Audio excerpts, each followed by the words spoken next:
ਸਰਕਾਰਾਂ ਵੱਲੋਂ ਪੰਜਾਬੀ ਅਖਬਾਰਾਂ ਨਾਲ ਦੁਸ਼ਮਣੀ ਉੱਤੇ ਮਬਨੀ ਰਵੱਈਏ ਦੇ ਖਿਲਾਫ ਜਿੱਥੇ ਹਯਾਤੀ ਦੇ ਵੱਖੋ-ਵੱਖ ਖੇਤਰਾਂ ਨਾਲ ਜੁੜੇ ਸੱਜਣ ਮਿੱਤਰ ਆਪਣਾ ਇhtਜਾਜ ਰਿਕਾਰਡ ਕਰਾ ਰਹੇ ਨੇ, ਉੱਥੇ ਹੀ ਜਗ ਧੁਮੇ ਫਨਕਾਰ ਤੇ ਪੰਜਾਬੀ ਦਾ ਮਾਣ ਸੁਹੇਲ ਅਹਿਮਦ ਹੋਰਾਂ ਵੀ ਇਸ इhtजाज अंदर अपनी आवाज शामिल की थी है। इंतहाई शर्मनाक और अफसोसनाक बात यह है कि हम लोग अपनी इलाकाई जुबानों को, इलाकाई कल्चर को, सकाफत को हर रोज दिन ब दिन नजरअंदाज करते जा रहे हैं। हमारे पंजाब के अंदर तो पंजाबी जुबान के साथ, पंजाबी अदब के साथ, पंजाबी कल्चर के साथ जो हो रहा है, बाखुदा रोना निकलता है कि ये क्या कर रहे हैं यार। पंजाब सबसे बड़ा सूबा जो है, 12 करोड़ की आबादी जो है, इसको क्यों इस तरह जलील कर रहे हैं ये लोग। यहाँ पे जो चंद बेचारे मस्कीन अखबार पंजाबी के निकलते हैं या रसाले निकलते हैं, जी जी, हुकूमत पंजाब उनके साथ इतना बुरा सलूक कर रही है कि खुदा की कसम जी चाहता है कि यहाँ से कहीं दौड़ जाए। आप खा पंजाब कर रहे हो, यहाँ पे जम्मे पले हो, यहाँ पे बड़े हुए हो, यहाँ की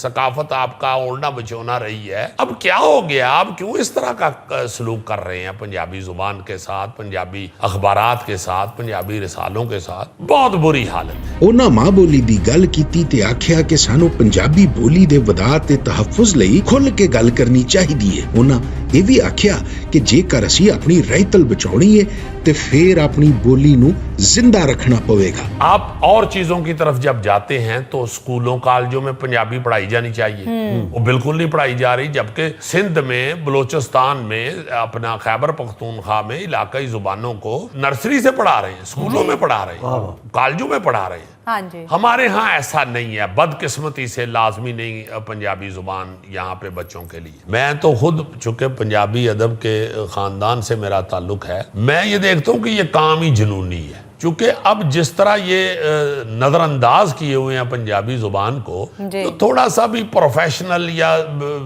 कारोबारी आदमी है या जो थोड़ा सा भी लालची है, वो तो इसको हाथ भी नहीं लगाएगा, क्योंकि ना इसमें कोई नफा है, ना इससे आपको पैसा जनरेट कर सकते हैं, ना इससे आप रोटी पानी अपना चला सकते हैं। यार अगर कोई लोग मैदान में उतरे हुए हैं बेचारे, इसको बचाना चाह रहे हैं चंद लोग अगर, तो खुदा के वास्ते उनका साथ दें, इस तरह तो ना करें। ਅੱਜ ਪੰਜਾਬੀ ਬੋਲੀ ਤੇ ਅਖਬਾਰਾਂ ਦੇ ਹੱਕਾਂ ਲਈ ਹਰ ਪਾਸਿਓਂ ਆਵਾਜ਼ ਚੁੱਕੀ ਜਾ ਰਹੀ ਹੈ। ਜੇਕਰ ਸ਼ਰਮ ਨਹੀਂ ਆਉਂਦੀ ਤੇ ਉਹਨਾਂ ਬਦਬਖਤਾਂ ਨੂੰ ਨਹੀਂ ਆਉਂਦੀ ਜਿਹੜੇ ਪੰਜਾਬੀ ਨਾਲ ਬੁਗਜ਼ ਤੇ ਨਫ਼ਰਤ ਰੱਖਦੇ ਨੇ।